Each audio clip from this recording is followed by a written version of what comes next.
अस्सलाम वालेकुम। आज हम यूके की एंट्री रिक्वायरमेंट्स डिस्कस करने जा रहे हैं कि यूके में स्टडी करने के लिए क्या एजुकेशनल रिक्वायरमेंट्स होती हैं एक स्टूडेंट के लिए जिसने इंटर किया है या उसने बैचलर्स किया है। तो अगर उसने स्टूडेंट ने इंटरमीडिएट कंप्लीट किया या ए लेवल्स कंप्लीट किया तो उसको जो है 50% उसके इंटर में हो ताकि फाउंडेशन ईयर में इनरोल हो सके। अगर 60% है तो इंटरनेशनल ईयर 1 में एडमिशन होगा। और सेकेंडली अगर बात की और उसको जो आइल्स में स्कोर चाहिए वो 6 बैंड्स ओवरऑल चाहिए, 5.5 ईच चाहिए। और अगर उसने जाना है मास्टर्स प्रोग्राम के लिए तो 2.5 CGPA हो, अ, इसके अराउंड होना चाहिए। और सेकेंडली उसे जो आइल्स की रिक्वायरमेंट्स है वो 6.5 बैंड्स चाहिए।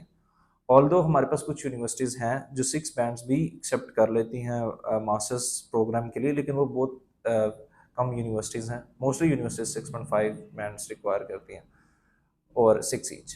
और इसके अलावा जो है अगर बात की जाए इसकी कॉस्ट से रिलेटेड, तो कॉस्ट जो है वो अराउंड डिफरेंट यूनिवर्सिटीज़ की डिफरेंट फ़ीस है, वो फ्लक्चुएट करती है फ़ीस। तो वो फ़ीस अराउंड जो है स्कॉलरशिप के बाद अराउंड 12,000, 13,000, 14,000 पाउंड्स के अराउंड हमारे पास यूनिवर्सिटीज़ हैं।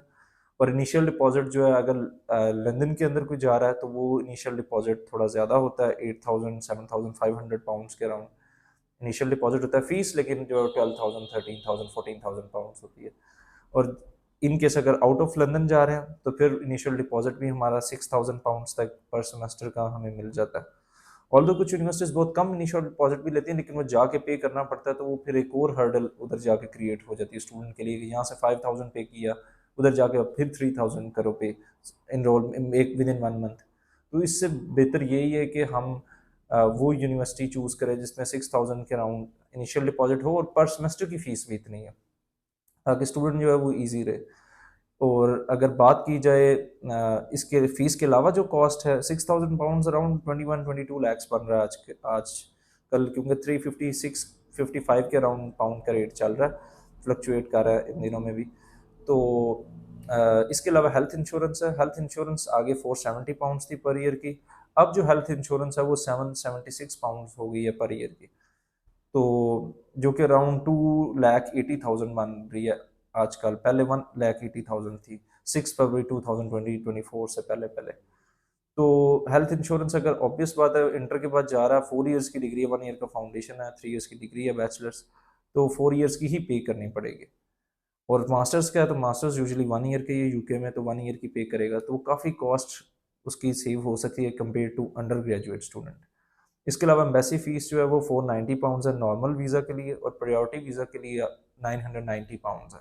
और इसके साथ 84 पाउंड्स जो है वो बायोमेट्रिक भी होती है जो प्रायोरिटी में हमें लेनी पड़ती है।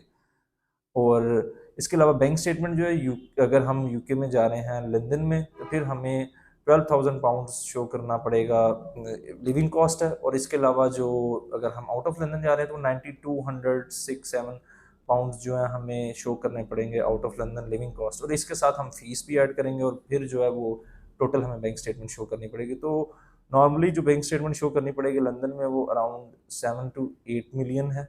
और यूके के लंदन के आउटसाइड देखा जाए तो 6 मिलियन, 6.5 मिलियन के अराउंड चाहिए होगी। तो लंदन में 7-8 मिलियन की चाहिए होगी बैंक स्टेटमेंट।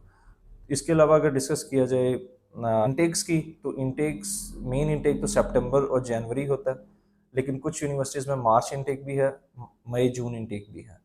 तो हमारे पास यूनिवर्सिटीज़ हैं, अगर कोई स्टूडेंट चाहता है कि वो मई इनटेक, क्योंकि अभी फेब 29 आज हो गई है, मई इनटेक के लिए कोई एडमिशन लेना चाह रहा है या जून इनटेक के लिए, तो वो हमसे कांटेक्ट कर सकता है। तो हमारे पास यूनिवर्सिटीज़ अवेलेबल हैं, या इवन के सितंबर के लिए भी कोई इनरोल होना चाह रहा है तो वो भी, क्योंकि आजकल एम्बेसीज थोड़ा सा टाइम ज़्यादा ले रही हैं, तो इसलिए बेहतर यही है कि हम टाइमली प्रोसेस स्टार्ट कर दें। तो ये थी आज की इन्फॉर्मेशन। बाकी कोई अगर स्टूडेंट केस जो है प्रोसेस करवाना चाह रहा है तो वो नीचे आपको कॉन्टैक्ट नंबर होगा, आप उसके ऊपर कॉन्टैक्ट कर सकते हो, अपनी प्रोफाइल शेयर कर सकते हो। और फिर आपको अगर एलिजिबल हुए यूके में अप्लाई करने के लिए तो हम आपकी केस जो है वो एक्सेप्ट करेंगे और उसको फिर अप्लाई भी करेंगे। ओके।